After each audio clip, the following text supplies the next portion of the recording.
तो चलिए प्यारे बच्चों, क्लास को स्टार्ट करते हैं। और आज के इस वीडियो में हम आपको इंग्लिश पढ़ना सिखाने वाले हैं। देखिए बच्चों, आप अंग्रेजी पढ़ने के लिए बहुत ज़्यादा मेहनत करते हो, उसके बावजूद यदि आप अंग्रेजी नहीं पढ़ पाते हो, अंग्रेजी के शब्दों को लिख नहीं पाते हो। कुछ बच्चों को मैंने देखा है अंग्रेजी के शब्द रटते हैं। पूछता हूँ क्यों रटते हैं? बोलते हैं हम लिख नहीं पाते। हम जब लिखते हैं तो स्पेलिंग गलत हो जाता है, एक एक स्पेलिंग याद करते हैं। उनको लगता है जितना ज़्यादा शब्द रटेंगे उतना ज़्यादा हमको अंग्रेजी पढ़ने आएगा। वैसा नहीं होता बच्चों। अंग्रेजी पढ़ने के लिए मूलभूत कॉन्सेप्ट होता है।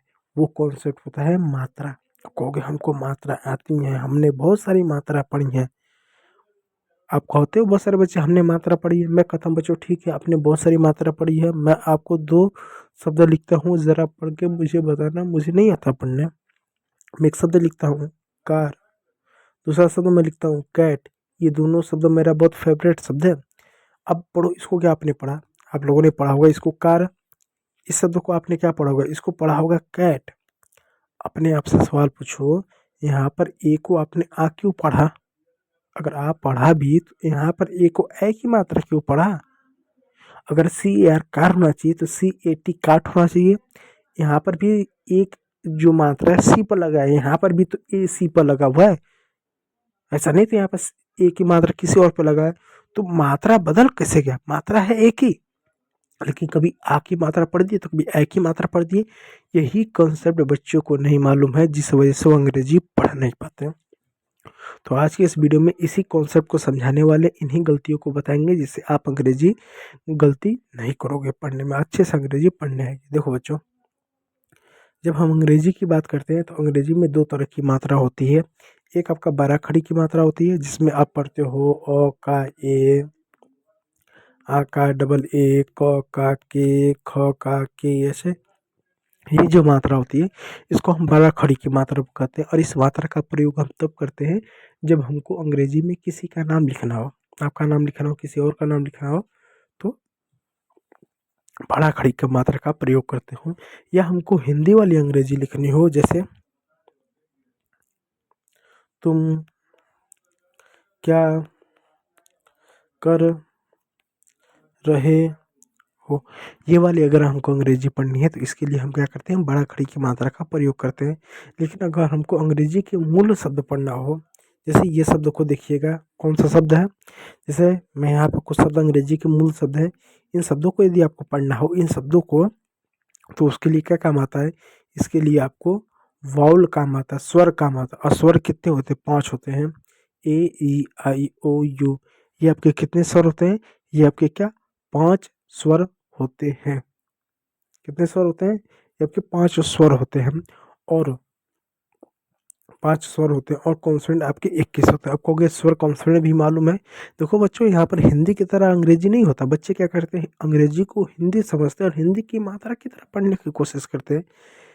ऐसा नहीं होता बच्चों। अगर हिंदी में अगर आपका ये ए है तो ए की ये मात्रा होगी, इसको हर जगह ए की ही मात्रा पढ़ेंगे। ए की मात्रा नहीं हो जाएगा, ओ की मात्रा नहीं हो जाएगा, औ की मात्रा नहीं, मतलब आ की मात्रा नहीं हो जाएगा। ए है तो ए की मात्रा रहेगा, ए नहीं होगा, ओ नहीं होगा, आ की मात्रा नहीं होगा। लेकिन अंग्रेजी में ऐसा नहीं होता। अगर अंग्रेजी में अगर ये आपकी 5 मात्रा है, ए, ई, आई, ओ, यू, तो ये मात्रा जो होते हैं समय के साथ बदलती रहती है। कैसे बदलती है? जैसे मैं एक शब्द ए है, ए को हम ओ की भी मात्रा पढ़ते हैं, आ की भी मात्रा पढ़ते हैं, ए की भी मात्रा पढ़ते हैं, ए की भी मात्रा पढ़ते हैं और औ की भी मात्रा पढ़ते हैं। अब बहुत सारे बच्चे कहेंगे क्या बकवास है। हाँ, मैं बताता हूँ। जैसे मैं लिखूँ सी ए आर कार, कार में आ की मात्रा पढ़ा। मैं लिखूँ सी ए टी कैट, कैट में ए की मात्रा पढ़ा। मैं लिखूँ एन ए एम ई, आपने पढ़ा नेम, नेम में ए की मात्रा पढ़ा।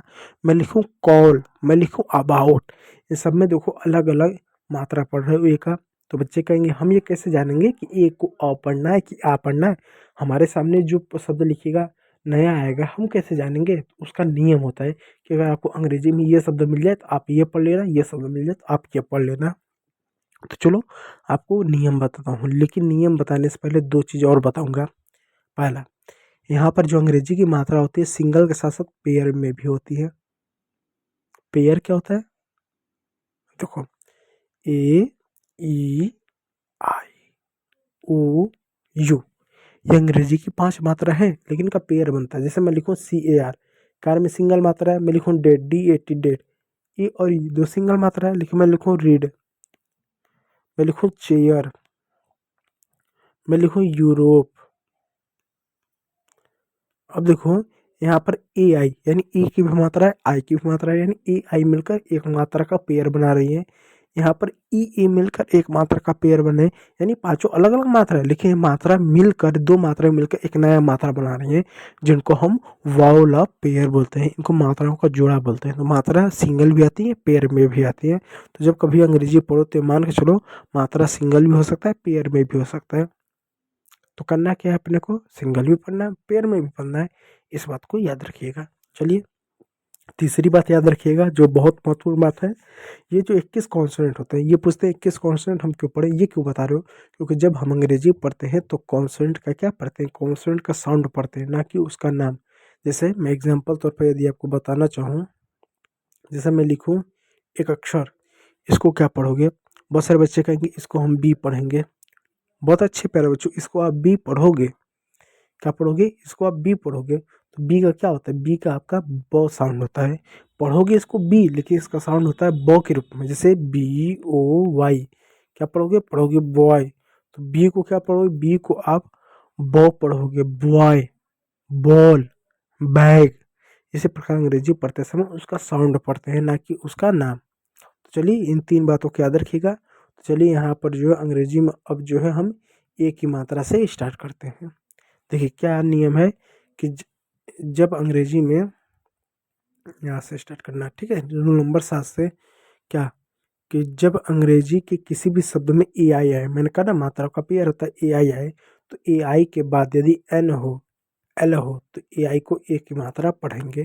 किसकी मात्रा पढ़ेंगे, एक की मात्रा पढ़ेंगे। कैसे, जैसे एक शब्द है MAIL, एम को क्या लिखेंगे, म लिखेंगे, म साउंड होता है, म लिख दो, एम खत्म हो गया। ए आई है, ए आई को क्या लिखोगे, ए की मात्रा है, ए की मात्रा लिख दो। एल को क्या लिखेंगे, एल का साउंड ल होता है, हो गया मेल। मेल मिस होता है, डाक कहते हैं ना, मुझे मेल करो कोई बात, कोई जानकारी को, मेल। अब देखो एक और शब्द हो गया RAIN, आर का साउंड क्या होगा, आर का साउंड र होता है, आर खत्म हो गया। ए आई का साउंड क्या होता है, ए होता है, ए की मात्रा लिख दो, ए आई भी खत्म हो गया। एन का साउंड क्या होता है, र होता है, हो गया रेन, रैन। उसी प्रकार एक और शब्द है TRAIN, टी का साउंड क्या होता है, ट होता है, टी खत्म हो गया।